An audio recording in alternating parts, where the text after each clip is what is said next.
നമസ്കാരം. ഉള്ളത് പറഞ്ഞാൽ ആരംഭിക്കുകയാണ്. അങ്ങനെ ജിഷ കൊലക്കേസ് പ്രതിയെ പോലീസ് കണ്ടെത്തി. പോലീസിൻ്റെ തൊപ്പിയിലൊരു പൊൻതൂവൽ. ഒരുപാട് പഴി ജിഷ കേസിൻ്റെ പേരിൽ പോലീസ് കേട്ടു. ഒരു കാര്യം ഉറപ്പാണ്, അന്വേഷണത്തിലെ ഇച്ഛാശക്തി അത് തന്നെയാണ് പ്രധാനം.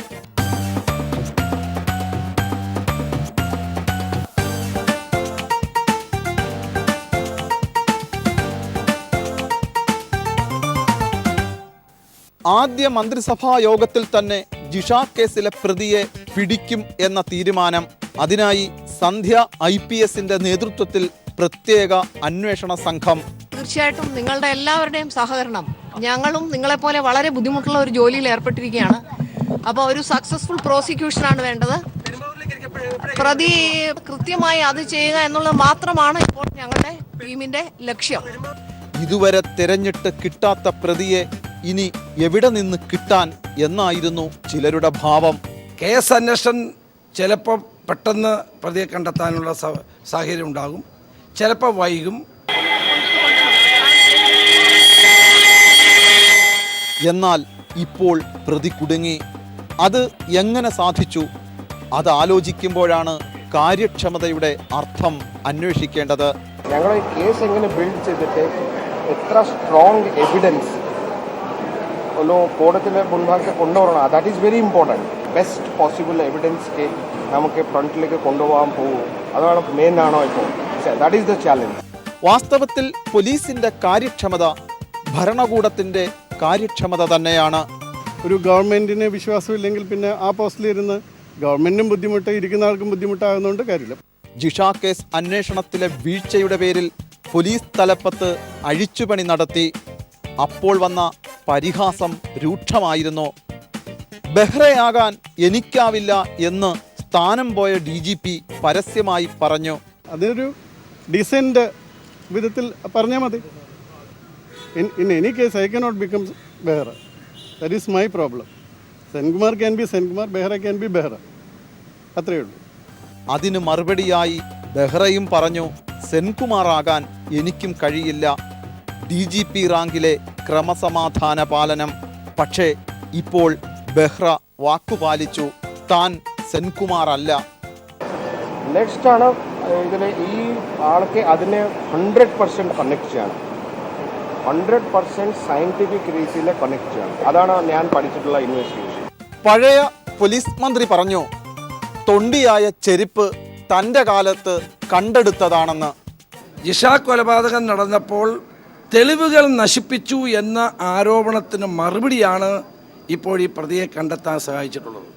അന്ന് ചെരുപ്പ് കണ്ടെത്തിയപ്പോൾ പല മാധ്യമങ്ങളും കളിയാക്കി ചെരുപ്പും തൂക്കി നടക്കുകയാണെന്ന് പറഞ്ഞു. ഇന്ന് ആ ചെരുപ്പ് തന്നെയാണ് ഈ കേസിൻ്റെ തുമ്പുണ്ടാക്കിയത്. പക്ഷേ ഒരു ചോദ്യം, ആ തൊണ്ടി കൊണ്ട് അന്ന് എന്ത് ഫലമുണ്ടായി?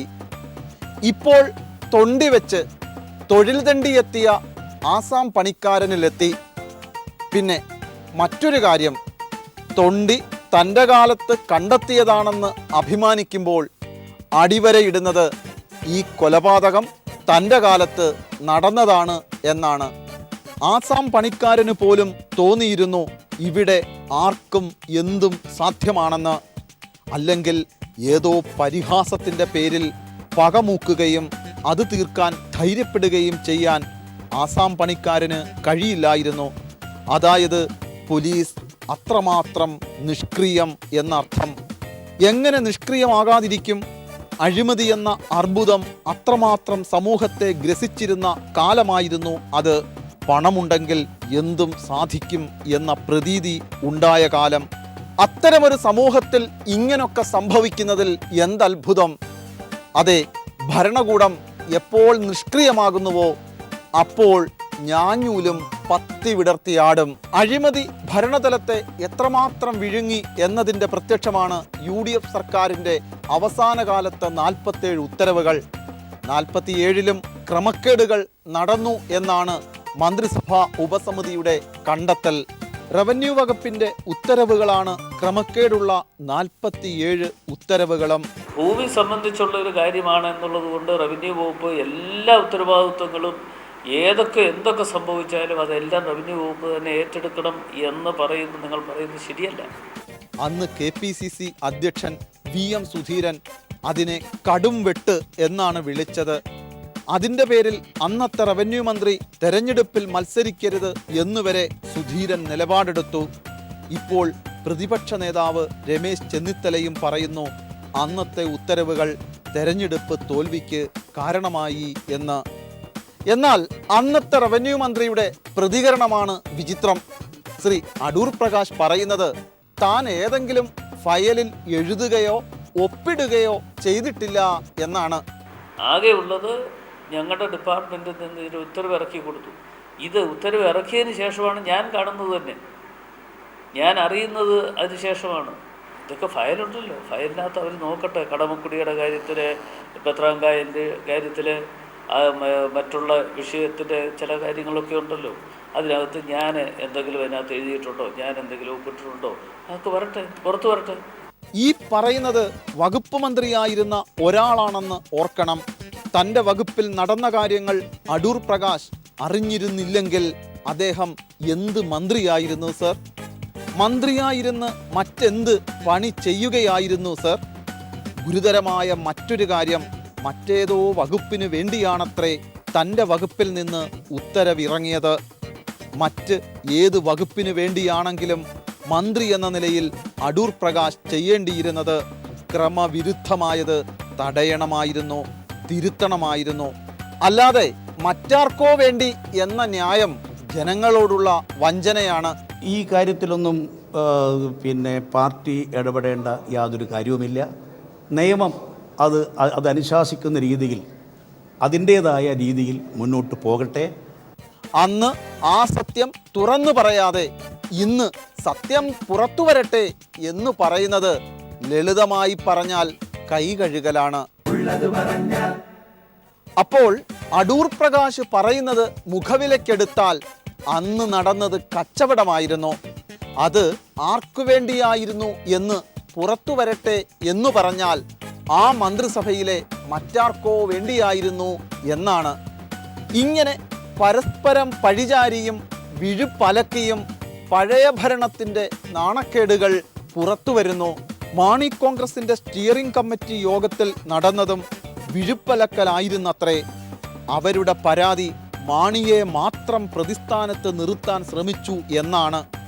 അതായത് അന്ന് മാണി സാർ പറഞ്ഞിരുന്ന ഇരട്ട നീതി തന്നെ. That means the allegation against me was hearsay. He had no direct contact. He did not give money. But in this case, he says that he has directly given the money. I cannot make any comment about that. You go and ask them. ഇപ്പോഴും അതുതന്നെ ആവർത്തിക്കുന്നതിൻ്റെ അർത്ഥം Mani sir മാത്രമല്ല പ്രതി എന്നാണ്. രസകരമായ കാര്യം, ഇതൊന്നും ഇടതുപക്ഷക്കാരല്ല പറയുന്നത്, UDF-കാർ തന്നെയാണ്. പിന്നെയുമുണ്ട് വെളിപാടുകൾ. മാണി ഗ്രൂപ്പിനെ ഫിനിഷ് ചെയ്യാൻ ശ്രമിച്ചത്രേ. ആര്? കോൺഗ്രസ്. സ്വയം ഫിനിഷായിക്കൊണ്ടിരിക്കുന്ന ഒരു പാർട്ടിക്ക് മറ്റു പാർട്ടികളെ എങ്ങനെ ഫിനിഷ് ചെയ്യാൻ കഴിയും? വാസ്തവത്തിൽ സംഭവിച്ചതെന്തായിരുന്നു? അധികാരത്തിലും അഴിമതിയിലും ആറാട്ട് നടത്തി സ്വയം ഫിനിഷ് ചെയ്തു. അതുകൊണ്ടാണ് മാധ്യമങ്ങൾ അത്രയും UDF തോൽക്കും എന്ന് പറഞ്ഞപ്പോൾ ഒറ്റ UDF നേതാവ് പോലും അത് മുഖവിലയ്ക്ക് എടുക്കാതിരുന്നത്. മാണി കോൺഗ്രസിന്റെ സ്റ്റിയറിംഗ് കമ്മിറ്റിയിൽ ഉയർന്നു കേട്ട ആ വാക്കുകൾ തന്നെ ഇവിടെ പറയാം. UDF ഭരണത്തിൽ എല്ലാവരും പറഞ്ഞുകൊണ്ടിരുന്നത് ബറാബാസിനെ രക്ഷിക്കൂ, യേശുവിനെ ക്രൂശിക്കൂ എന്നായിരുന്നു. അങ്ങാടിയിൽ തോറ്റതിന് അമ്മയോട് എന്ന് പറയുന്നത് പോലെയാണ് പലപ്പോഴും മാധ്യമ പ്രവർത്തകർക്ക് നേരെയുള്ള കുതിരകയറ്റം. അത് കോടതി മുറ്റത്തു വച്ചാണെങ്കിലും നടക്കും. കനയ്യകുമാറിനെ കോടതി വളപ്പിലിട്ട് കറുത്ത കുപ്പായക്കാർ തല്ലിയത് ഓർമ്മയില്ലേ? വാസ്തവത്തിൽ അവർ കാവിക്കുപ്പായക്കാർ ആയിരുന്നു എന്നാണ് അന്നു വന്ന വാർത്തയും വീഡിയോയും. ഇവിടെയും പ്രതികൾ അത്തരക്കാർ തന്നെ.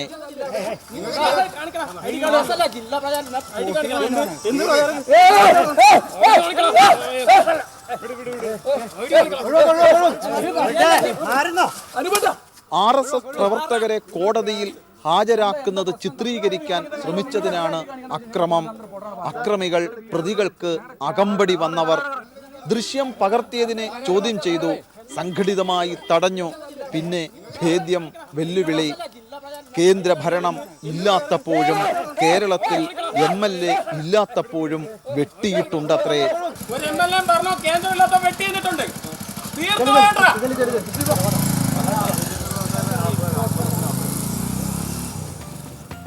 ഇതിനർത്ഥം എന്താണ്? കേന്ദ്രഭരണം ഉണ്ട്, കേരളത്തിൽ MLA ഉണ്ട്, ഇനി ഞങ്ങൾ നിലത്ത് നിൽക്കില്ല. വാസ്തവത്തിൽ ഇവർക്ക് വോട്ട് ചെയ്തവർക്ക് നേരെയുള്ള വെല്ലുവിളി തന്നെയാണിത്. കൊള്ളാം, നല്ല സംഘപരിവാരം. മലയാളിയായ രാജീവ് രവി ഛായാഗ്രഹണം നടത്തുകയും അഭിഷേക് ചൗബെ സംവിധാനം നിർവഹിക്കുകയും ചെയ്ത ഉഡ്ത പഞ്ചാബ് എന്ന സിനിമയെ സെൻസർ ബോർഡിന്റെ 89 വെട്ടിൽ നിന്ന് രക്ഷിച്ചത് ബോംബെ ഹൈക്കോടതിയാണ്. നമ്മുടെ സെൻസർ ബോർഡുകൾ സദാചാര പോലീസ് ആകരുത് എന്നാണ് യഥാർത്ഥത്തിൽ കോടതി പറഞ്ഞത്. അതുകൊണ്ടാണ് ആവിഷ്കാര സ്വാതന്ത്ര്യത്തിൽ ഇടപെടാൻ സെൻസർ ബോർഡിന് അവകാശമില്ലെന്ന് കോടതി വിധിച്ചത്. ചിത്രത്തിലെ 89 രംഗങ്ങളാണ് സെൻസർ ബോർഡ് വെട്ടേണ്ടിയിരുന്നത്. എന്താണ് കലയെന്ന് ഇത്തരം കൊല നടത്താൻ ഇരിക്കുന്നവർക്ക് അറിയില്ല എന്നർത്ഥം. ആവിഷ്കാര സ്വാതന്ത്ര്യം എന്നത് സെൻസർ ബോർഡിന് തീരുമാനിക്കാൻ കഴിയുന്നതാണെങ്കിൽ ആ ബോർഡ് കൂടി സിനിമ പിടിക്കുന്നതാകും നല്ലത്. അപ്പോൾ ഇങ്ങനെ 89 വെട്ടുവെട്ടണമെന്ന് തോന്നുകയില്ല. യഥാർത്ഥത്തിൽ പ്രശ്നം രാഷ്ട്രീയമാണ്. രാഷ്ട്രീയ നേതാക്കളും ബ്യൂറോക്രാറ്റുകളും ക്രിമിനലുകളും പോലീസും ചേർന്ന് നടത്തുന്ന മയക്കുമരുന്ന് മാഫിയയുടെ നേർക്കാഴ്ചയായ സിനിമ. പഞ്ചാബിന്റെ യുവത്വത്തെ വിഴുങ്ങുന്ന മയക്കുമരുന്ന്. അതാണ്. ആരാണ് അതിന് പിന്നിൽ, ആരാണ് അതിന് മുന്നിൽ? ഇതെല്ലാം ചർച്ചയാക്കുവാൻ സിനിമയ്ക്ക് കഴിഞ്ഞാൽ കൊഴിഞ്ഞു വീഴുന്നത് ചില രാഷ്ട്രീയ പാർട്ടികളുടെ അധികാര സ്വപ്നമാണ്. അതുകൊണ്ട് ആ സിനിമയ്ക്ക് കത്രിക വയ്ക്കുക. യാഥാർത്ഥ്യം എന്തുമാകട്ടെ, സെൻസർ ബോർഡ് ആദ്യവസാനം പ്രകടിപ്പിക്കേണ്ടത് സെൻസിബിലിറ്റിയാണ്. അല്ലാതെ തങ്ങളെ ആ സ്ഥാനത്ത് ഇരുത്തിയവരോടുള്ള നന്ദിയല്ല. അത് അങ്ങനെയാണ്. അനർഹമായ സ്ഥാനങ്ങൾ കൈവരുമ്പോൾ സെൻസർ ബോർഡല്ല, നീതി ആയോഗ് പോലും തലമറന്ന് എണ്ണതേക്കും. നീതി ആയോഗ് പണ്ടേയുള്ള പ്ലാനിംഗ് കമ്മീഷന് പകരം മോദിജി കൊണ്ടുവന്ന യോഗക്ഷേമ സഭ. ഇപ്പോൾ ആ ആയോഗിൻ്റെ പ്രധാന ദൗത്യം എന്താണ്? പൊതുമേഖലാ സ്ഥാപനങ്ങളുടെ ഓഹരികൾ വിറ്റഴിക്കാൻ ശുപാർശകൾ നൽകുക. നമ്മുടെ കൊച്ചിയിലെ ഫാക്റ്റിൻ്റെതടക്കം 32 പൊതുമേഖലാ സ്ഥാപനങ്ങളുടെ 51% ഓഹരികളാണ് വിറ്റഴിക്കാൻ ശുപാർശ നൽകിയിരിക്കുന്നത്. മുമ്പ് വാജ്പേയി സർക്കാർ അധികാരത്തിലിരുന്നപ്പോൾ ഓഹരി വിറ്റഴിക്കലിനു വേണ്ടി ഒരു മന്ത്രാലയവും പ്രത്യേക മന്ത്രിയും തന്നെ ഉണ്ടായിരുന്നു. അപ്പോൾ ആ പാരമ്പര്യം മോദിജി മറക്കാൻ പാടില്ലല്ലോ. നഷ്ടത്തിലോടുന്ന സ്ഥാപനങ്ങളെ പുനരുജ്ജീവിപ്പിക്കാനുള്ള പൊടിക്കൈകളാണത്രേ വിറ്റഴിക്കൽ വിദ്യ. 1-2 കോടിയല്ല, 56,500 കോടിയാണ് ഇങ്ങനെ വിറ്റഴിച്ച് കീശയിൽ വയ്ക്കാൻ പോകുന്നത്. പിന്നെ നഷ്ടത്തിലായ 26 പൊതുമേഖലാ സ്ഥാപനങ്ങൾ പൂട്ടുമത്രേ.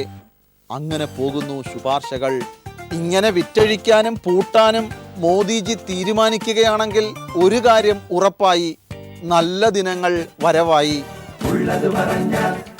ഇനി സോഷ്യൽ മീഡിയയിൽ വൈറലായ ഒരു ദൃശ്യം കാണുക. പണം നൽകിയവരും പണം വാങ്ങിയ ഉടമയും തമ്മിലുള്ള കൂട്ടയടിയുടെ ദൃശ്യം.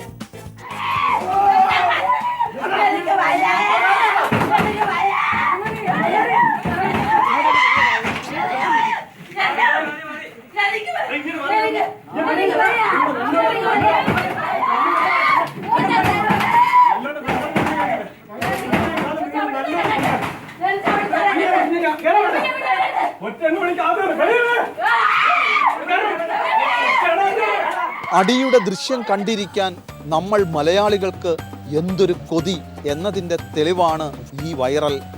സംഭവം വീടും വസ്തുവും ഈടുവെച്ച് പണമെടുത്തതാണ്. പലിശ മുടങ്ങിയപ്പോൾ പണം നൽകിയവർ കയ്യേറ്റം നടത്തി. കഴിഞ്ഞ പോലീസ് മന്ത്രിയുടെ കാലത്ത് ഒരു പദ്ധതി ഉണ്ടായിരുന്നല്ലോ, ഓപ്പറേഷൻ കുബേര. ആ കുബേര എത്രമാത്രം കുചേല ആയിരുന്നുവെന്നല്ലേ ഇതിൽ നിന്ന് മനസ്സിലാക്കേണ്ടത്? നമ്മുടെ എക്സൈസ് കമ്മീഷണർ ഋഷിരാജ് സിംഗ് നല്ല പോലീസ് ഓഫീസറാണ്.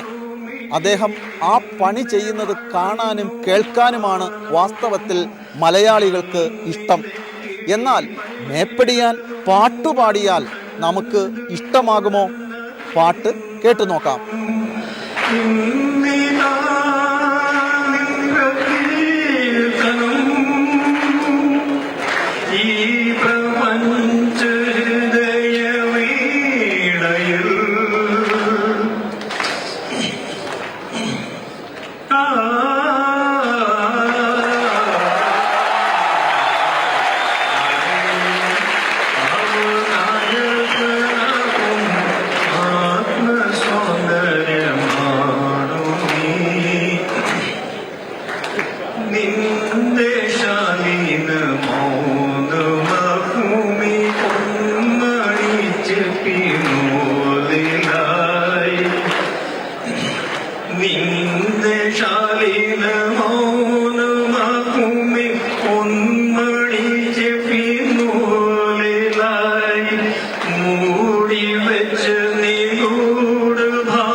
ഉള്ളത് പറഞ്ഞാൽ ഋഷിരാജ് സിംഗിൻ്റെ പാട്ട് പരമ ബോറായിപ്പോയി. ഉള്ളത് ഉള്ളതുപോലെ പറയുന്ന ഉള്ളത് പറഞ്ഞാൽ ഇനി അടുത്താഴ്ച ഇതേ ദിവസം ഇതേ സമയം.